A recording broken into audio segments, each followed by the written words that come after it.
Selamat datang di media pembelajaran Sosiologi Peminatan kelas 12 Ilmu Pengetahuan Sosial. Pada pertemuan hari ini, saya, Emmanuel Nuradi Prabowo, akan membahas tentang globalisasi dan perubahan komunitas lokal. Bab ini masuk dalam KD 3.2 lanjutan dari bab 1 KD 3.1 tentang perubahan sosial. Baik, saya akan menjelaskan dulu tentang kompetensi dasarnya. Kompetensi dasar dibagi menjadi dua, pengetahuan dan keterampilan. Untuk pengetahuan 3.2 yaitu memahami berbagai permasalahan sosial yang disebabkan oleh perubahan sosial di tengah-tengah pengaruh globalisasi. Kemudian KD keterampilan 4.2 mengategorisasikan berbagai permasalahan sosial yang disebabkan oleh globalisasi serta akibat-akibatnya dalam kehidupan nyata di masyarakat, sehingga dapat merespons berbagai permasalahan sosial dan ketimpangan yang disebabkan proses globalisasi. Baik, setelah KD, maka untuk memahami bab ini ada 3 hal yang akan nanti kita bahas. Yang pertama tentang modernisasi, globalisasi, dan westernisasi. Baik, untuk 3 hal inilah yang nanti kita akan mengarah ke perubahan sosial, terutama globalisasi. Karena globalisasi juga tidak lepas dari modernisasi dan westernisasi. Baik, sebelum masuk ke modernisasi yang pertama, saya akan menampilkan 4 slide tentang perubahan sosial yang ada di masyarakat dari awal hingga saat ini. Kira-kira ada sesuatu perubahan apa yang nanti kita akan lihat. Slide pertama, kalau kita lihat di sini ada perubahan suatu kota di Jepang, Tokyo, ibu kota Jepang, pada tahun 48 dan Tokyo tahun 2018. Perubahan begitu cepat. Jepang termasuk negara modern yang ekonomi dan pemerintahannya berkembang dengan pesat. Bahkan Jepang masuk dalam perang dunia waktu itu. Tapi perkembangan perubahan sosial di sana begitu cepat. Nah, kita lihat dari tahun 48 sampai 2018, kira-kira sekitar 60 tahun, Jepang sudah bisa 70 tahun ya, maaf. Jepang sudah bisa membangun negaranya dengan begitu bagus. Kemudian Jakarta, kalau kita lihat gambar di bawah ini, tahun 1945, Jalan Sudirman, waktu itu masih sepi sekali. Nah, tapi beberapa tahun kemudian, hampir sama dengan seperti Jepang, 60-70 tahun kemudian, Jakarta sudah berubah seperti ini. Menjadi kota yang modern, kota metropolitan.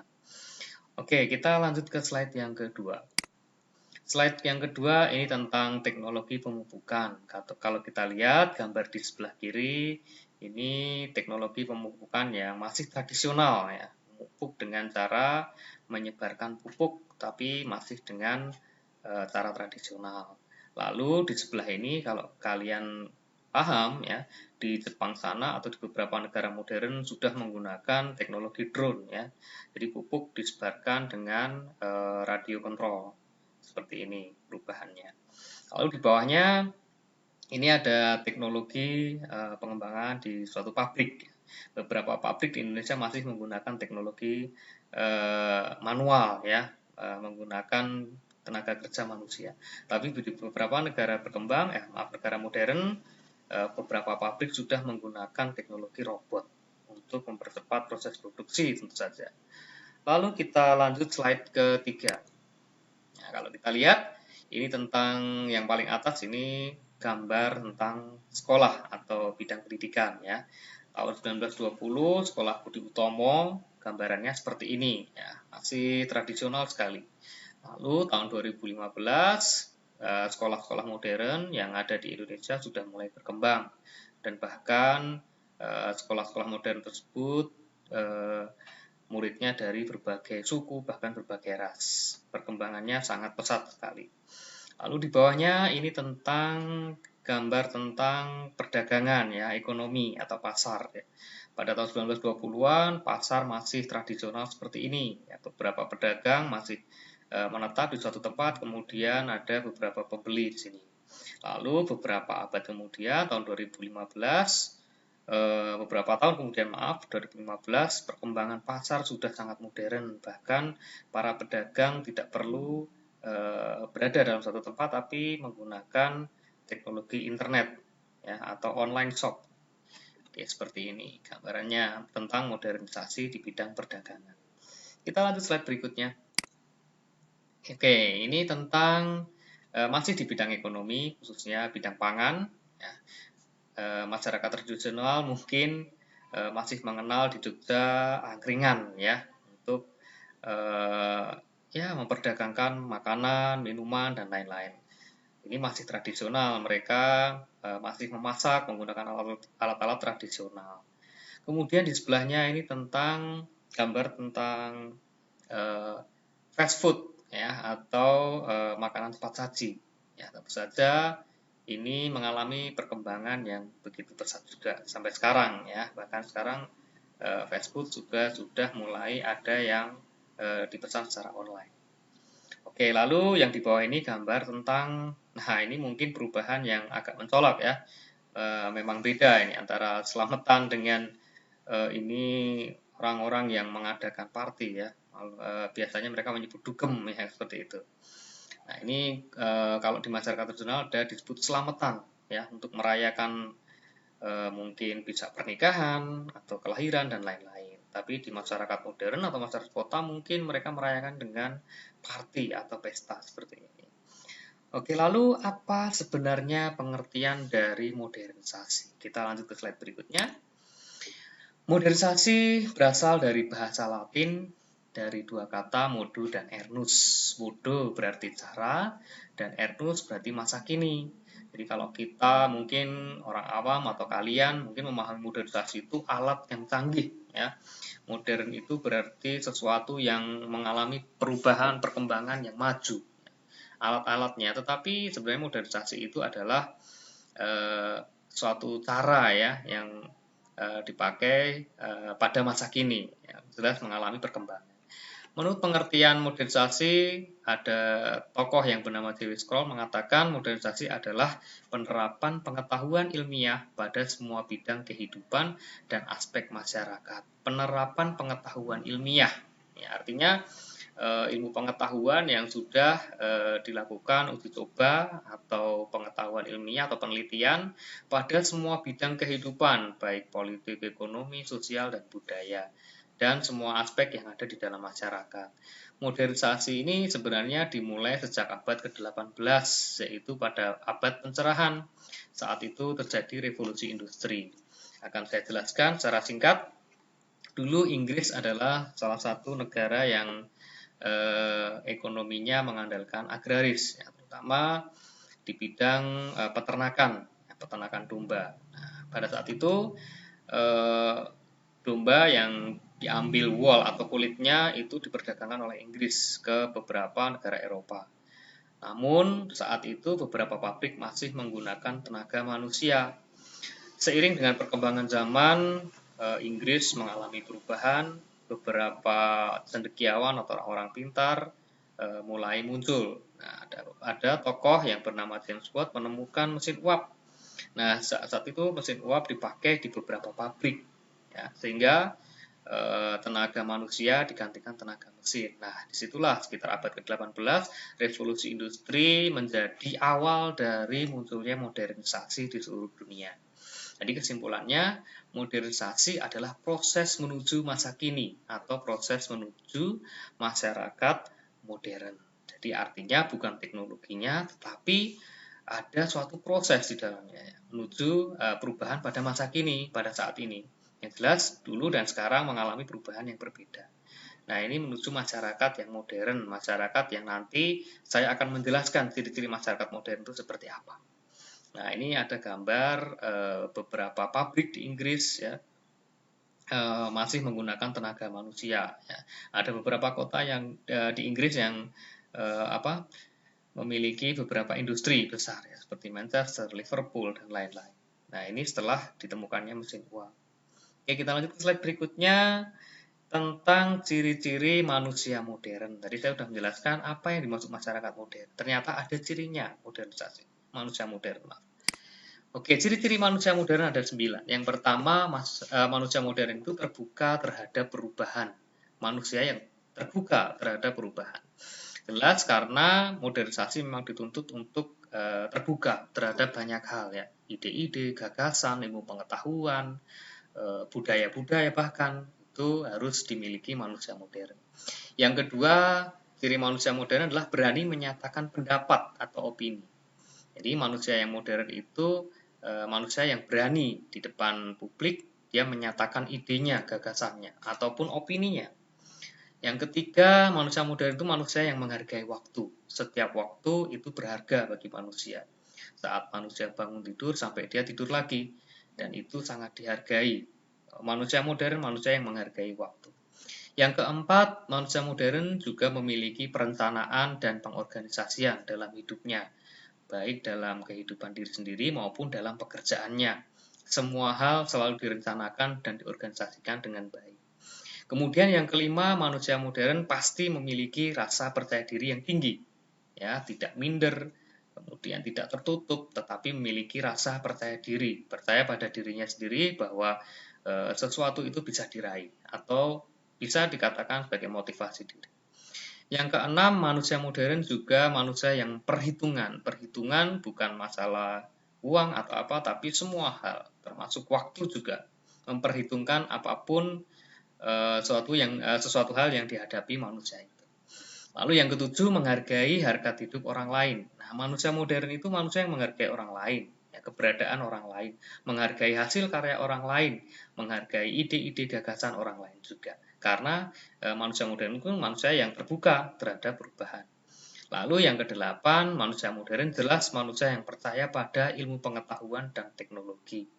Ya, manusia modern memang tidak mengindahkan hal-hal tradisional, tetapi juga mengarah ke ilmu pengetahuan dan teknologi. Semua hal, semua bidang dipercayakan pada ilmu pengetahuan dan teknologi. Kemudian terakhir, manusia modern adalah manusia yang memiliki pengertian bahwa imbalan itu sama dengan prestasi. Jadi kalau orang ingin berprestasi, maka dia akan mendapatkan imbalan. Atau orang yang ingin mendapatkan imbalan, maka dia harus berprestasi. Seperti itu. Itu ciri-ciri dari manusia modern. Sekarang kita pindah ke slide berikutnya tentang syarat-syarat modernisasi. Apa sebenarnya syarat modernisasi? Apa hal-hal yang bisa dikatakan sebagai modernisasi? Oke, syarat modernisasi yang pertama adalah cara berpikir ilmiah. Jadi dasar dari modernisasi adalah ilmu pengetahuan. Nah, ilmu pengetahuan itu disusun dari pemikiran-pemikiran yang ilmiah, pemikiran yang bisa dipertanggungjawabkan, yang objektif, dan bisa diteliti, dilakukan penelitian, bisa dipelajari. Oke, cara berpikir ilmiah, saya rasa kita semua yang sekolah itu memiliki pemikiran yang ilmiah. Kemudian yang kedua, syarat modernisasi yang kedua adalah sistem administrasi negara yang baik. Negara yang modern itu negara yang memiliki administrasi negara yang baik. Administrasi itu artinya semua hal yang dimiliki oleh negara yang mengatur penduduknya, semua yang dipakai di berbagai bidang kehidupan, ekonomi, politik, pendidikan, dan lain-lain itu dijalankan melalui sistem yang baik. Nah, itu ada di dalam administrasi negara. Kemudian yang ketiga, sistem pengumpulan data yang baik. Administrasi selalu berhubungan dengan pengumpulan data. Nah, kalau pengumpulan data itu baik, sensus penduduk dan lain-lain, maka modernisasi bisa berkembang dengan baik di suatu negara itu. Kemudian yang keempat adalah penciptaan iklim yang menyenangkan terhadap modernisasi. Negara yang mensejahterakan rakyatnya, ya, yang membuat iklim negara itu menjadi baik. Iklim dalam ini bukan cuaca, tetapi kondisi negara, baik politik, sosial, budaya, ekonomi. Kalau itu semua tidak ada kemunduran, maka modernisasi di negara itu akan berkembang dengan baik. Lalu yang kelima adalah disiplin diri. Nah, ini syarat yang paling penting, terutama kita semua. Orang yang modern itu harus memiliki syarat disiplin, ya. Disiplin dalam segala hal, waktu, ya, atau apapun itu. Lalu yang terakhir, syarat modernisasi terakhir, tidak individualis, jelas.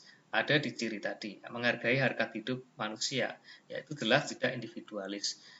Modernisasi itu artinya ya manusia itu harus bekerja sama satu dengan yang lain, dan tidak memikirkan dirinya sendiri.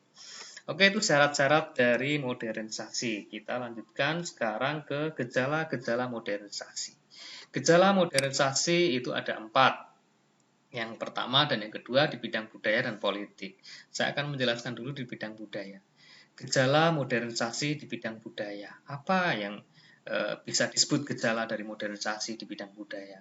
Yaitu ditandai dengan semakin terdesaknya budaya tradisional dan oleh masuknya pengaruh budaya dari luar, sehingga budaya asli itu semakin pudar. Itu gejala di bidang budaya. Misalnya seperti masuknya budaya asing seperti budaya barat, ya Amerika, Jepang, Korea, atau Cina bahkan. Nah, budaya-budaya itu masuk ke Indonesia, bahkan bisa memudarkan budaya asli. Ya, misalnya seperti nyanyian, tarian, alat musik, budaya adat istiadat, bahkan bahasa juga lama-lama termasuk bahasa asli daerah itu bisa hilang karena masuknya budaya asing tersebut. Nah, oke, itu di bidang budaya. Yang kedua di bidang politik, yaitu ditandai dengan semakin banyaknya negara-negara yang lepas dari penjajahan, munculnya negara-negara yang baru merdeka, tumbuhnya negara-negara demokratis, lahirnya lembaga-lembaga politik, dan semakin diakuinya hak-hak asasi manusia. Ini adalah ciri-ciri di bidang politik. Jadi modernisasi di suatu negara tertentu kalau memiliki ciri seperti ini, berarti negara itu memang mengarah ke negara modern yang ada perubahan di bidang politik. Ya, lepas dari penjajahan, munculnya negara baru, tumbuhnya negara demokratis, lahirnya lembaga-lembaga politik baru, dan semakin diakuinya hak asasi manusia. Kita lihat contoh gambarnya seperti ini. Nah, ini di bidang budaya misalnya. Tarian tradisional kita sekarang jarang melihat ya di televisi maupun di tempat-tempat wisata mungkin. Nah, sekarang sudah mulai tergantikan ya. Televisi sudah dipenuhi budaya-budaya asing, budaya Korea ya, yang mungkin kalian sukai ya. Memang lebih menarik daripada budaya tradisional. Lalu di bidang politik misalnya munculnya negara-negara baru ya, negara Timor Leste misalnya. Banyak negara baru yang lahir karena mereka lepas dari penjajahan.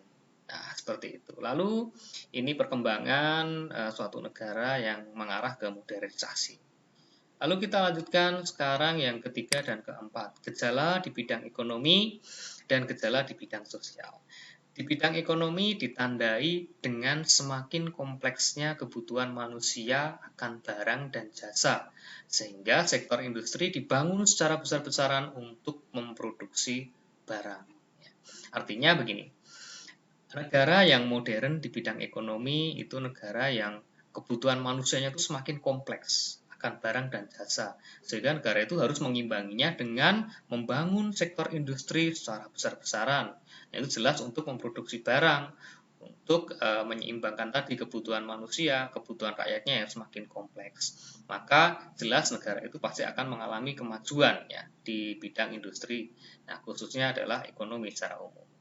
Lalu yang keempat di bidang sosial, ditandai dengan semakin banyaknya kelompok baru dalam masyarakat, seperti kelompok buruh, kaum intelektual, kelompok manajer, dan kelompok ekonomi kelas.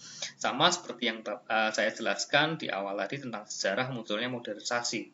Jadi revolusi industri itu ternyata juga memunculkan revolusi sosial.